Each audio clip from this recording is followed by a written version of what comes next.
What is up, y'all? It's your girl Reese and welcome back to my space. Today we are doing another episode of Dupe versus Designer. Y'all know I'm a shoe gal. I love me some shoes. I love me some designer shoes, but I don't discriminate. So in this series, we compare a designer shoe versus a high street dupe. So without further ado, today we are doing a pair of Amina Muaddis. So let's start. Let's unbox the Amina Muaddis. These are the Gilda sandals. These are quite popular designs. She's done them in many colors, many different styles.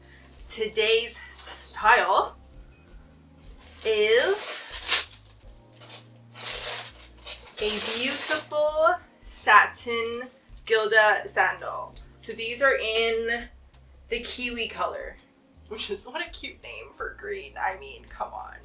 Stunning. So I bought these from Nordstrom. So they came without like plastic in them or any of the tissue paper stuffing, probably because it was in store. So I'm sure people were trying them on and they threw out all those extra packages or like extra stuffing stuff. But the box itself looks like so, and it comes with one satin pink dust bag, which we love. It's a signature Amina Muaddi dust bag. I love it. So let's just close that up. Let's close that up. So against the Amina Muaddis today, I found an excellent dupe.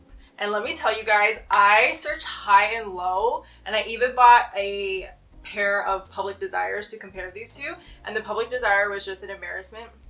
I will show you like a side clip of it, but I couldn't.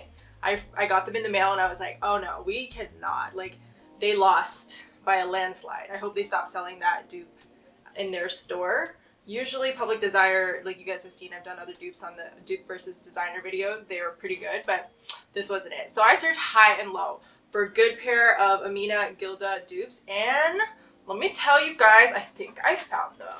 So these are Tony Bianco's. And full disclosure, I've already worn them outside. I just had a really busy June, and they had to be worn to a wedding, so they're kind of a little beat up, but I will make my comparisons based on how they came originally. So they were in like tissue paper, like they had tissue in the front, and they were both packaged separately in plastic bags.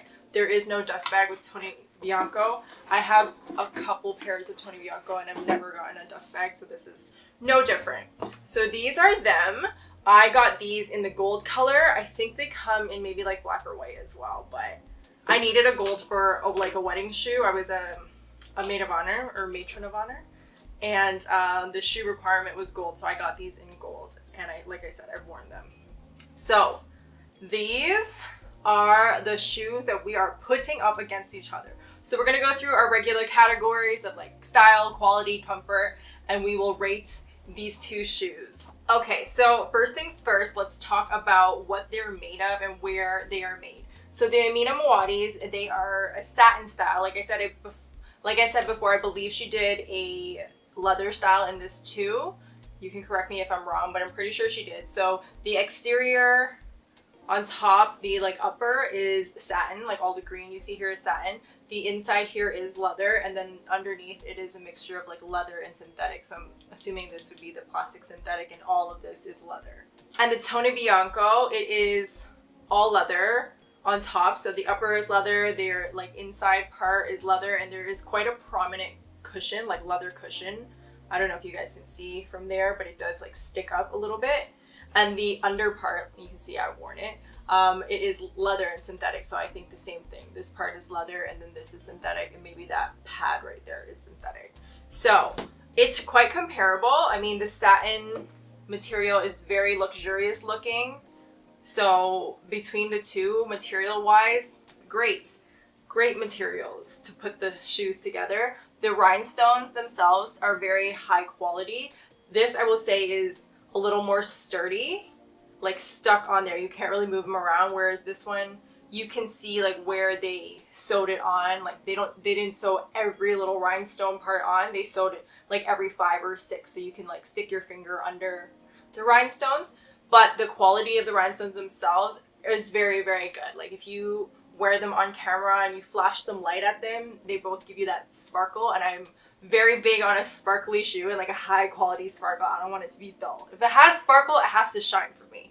Okay, so like I said, the materials of the two of them are very high quality.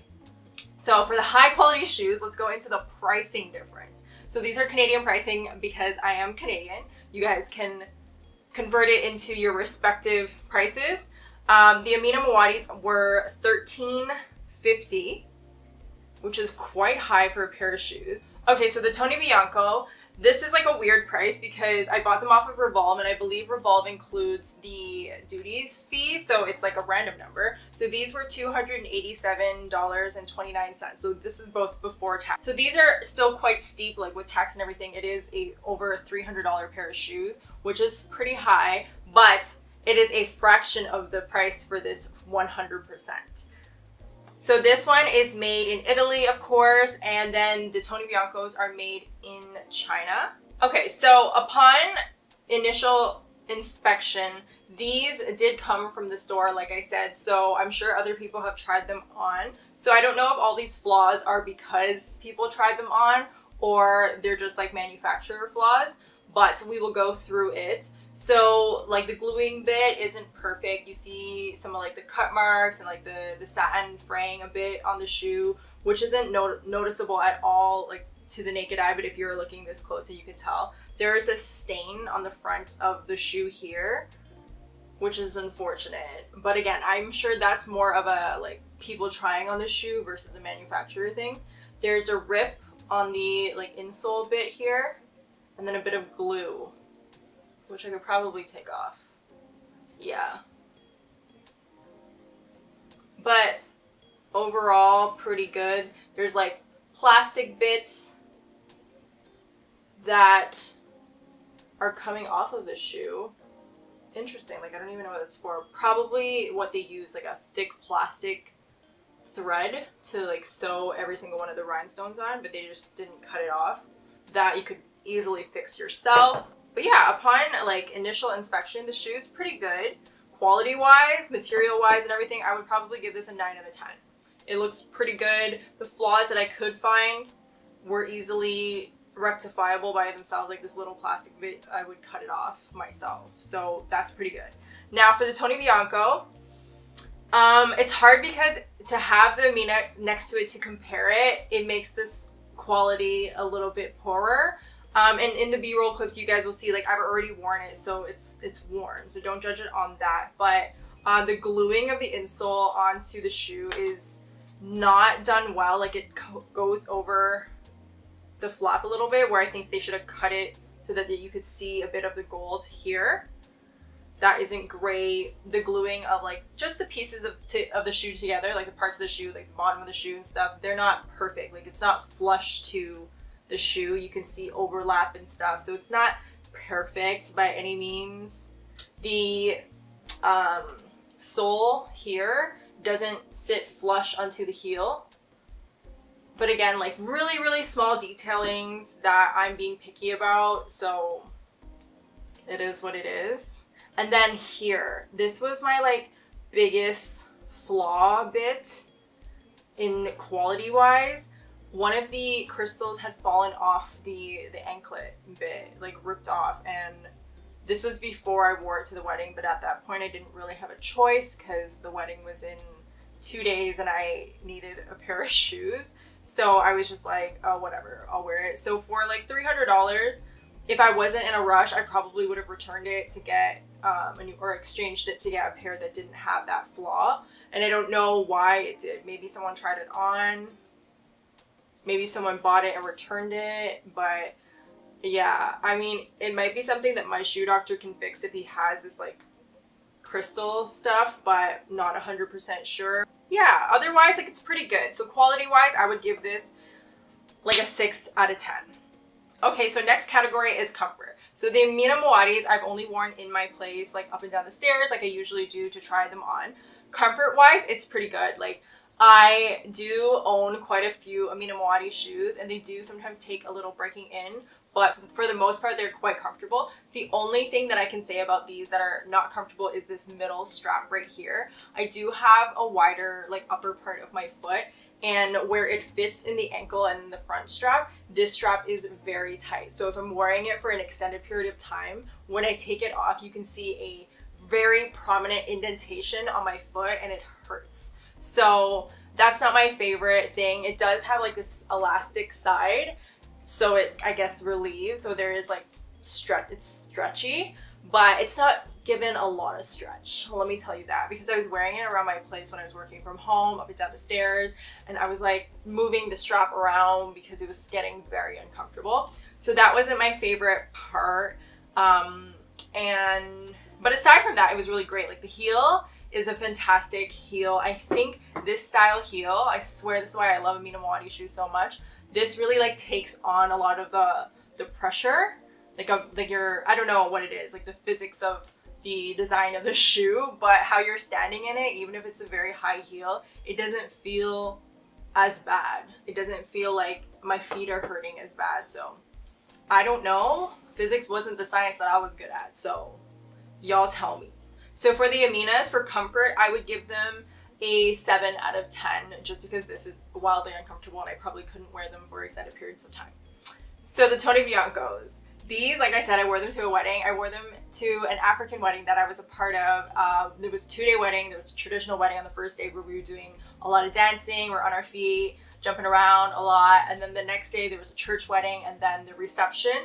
And I was on my feet. And aside from like the very end, I switched to my flip-flops because I just had them. So I'm like, I'm not gonna not change into my flip-flops.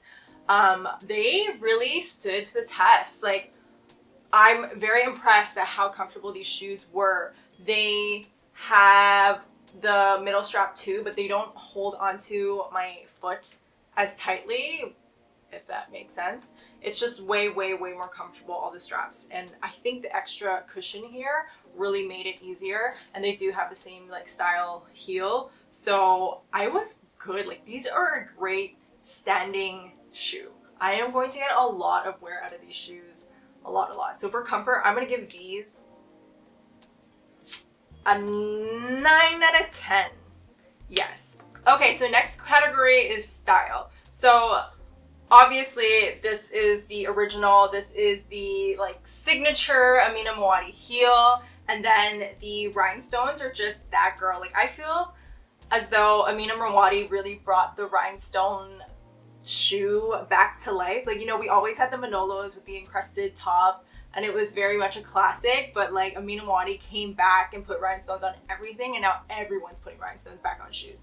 So I love that for her. So style and uniqueness, like this is that girl. Like, it's stunning. It's that sandal that everybody loved, like the 2-strap sandal that we all wore. Every designer made it with the front strap and the ankle strap, and then she added a 3rd. And though this is not revolutionary, altogether very unique, very beautiful. So I would give, style wise, will this age well? I would give this a like 8 out of 10. Only an 8 because I don't think like in 30 years I'm gonna pull this pair of shoes out and be like, yeah, I want to wear this. Yeah, this might be like a young shoe that I enjoy while I'm in my, you know, 20s, 30s, 40s, but maybe in my 50s I won't be like, oh, I love that. But in my 50s I would pull out like a pointed toe pump and be like, this I still love and I'm gonna wear. So obviously for this it's quite similar. There are a few differences. So style wise, like it's pretty much a straight copy, so it'll get the same type of rating. Okay, next up we're gonna compare the two shoes. So the most important bit I think is sizing. So for the Amina Muaddis, I went up a half size. I'm a size 8 and I went for an 8.5. And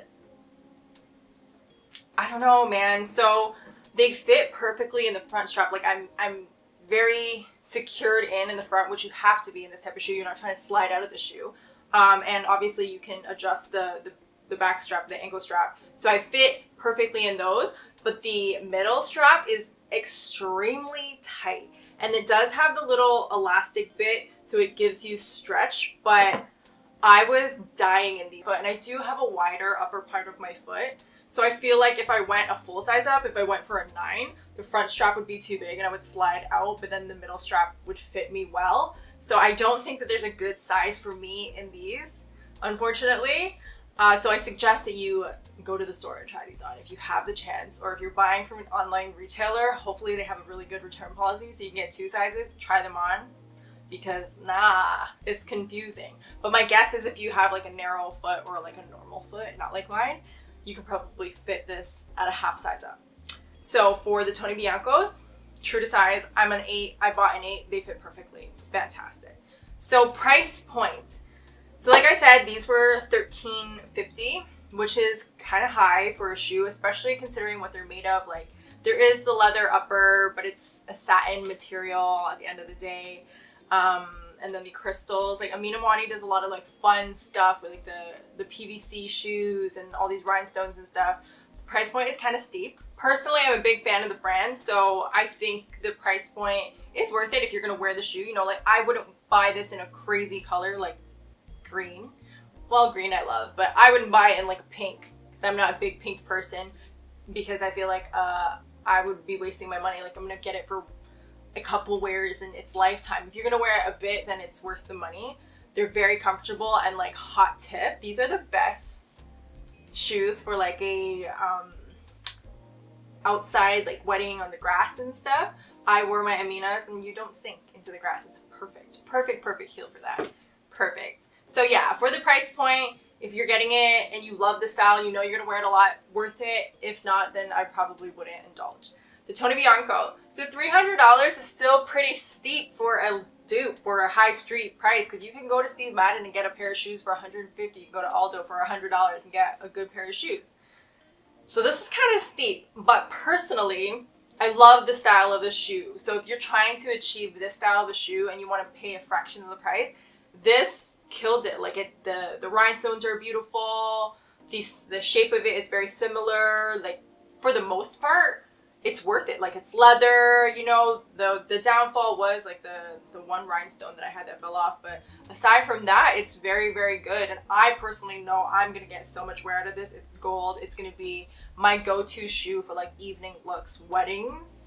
This is gonna be her. So I would say that $300 worth the bang for its buck. And I will give you guys a preview, a little sneak show. I have to show you guys. So like I said, for science, I bought the Public Desires, and I was like, oh no, we're not even gonna do a video because it would be embarrassing for the Public Desire. This is the Public Desire. This is terrible looking. Like, what, girl? The rhinestones are huge. It's just like, it is a bad shoe. So when I look at this, and this was like, what, $70, something like that? I can't remember, something along those lines, like 50 pounds and converted to like 70-ish, $80. When I look at that, and then I look at this, I'm like, this is definitely worth it, because they did a damn good job making a dupe of this for a small fraction of the price. So worth it to me. So last but not least, heel height. So both of them are about 3.5 inches in heel heights. They are wearable. Personally, like I said, I wore these all day. I can wear these all day. The only thing I couldn't really put up with was the metal strap, but very comfortable. Amina Muaddi shoes are just chef's kiss, and these dupes, excellent. Tony Bianco does make a very, very comfortable shoe though. The shoes I do have of theirs are all heels, and I can wear them for extended periods of time. So a win for me. So overall, both shoes beautiful, both worth it. This, if you're looking for the look for less, totally suggest this. And if you just want the shoe, this is that girl. Like, it's so good. When the light hits it, you get the little sparkle, both of them though, but like this, stunning. And the colors for this, stunning. Anyways, that's it for me. I hope you guys enjoyed the video. Let me know in the comments below if you would buy the dupe or the designer, or both in my case. And let me know what other shoes you guys want to see me do dupe versus designer for, and I will see you guys next video.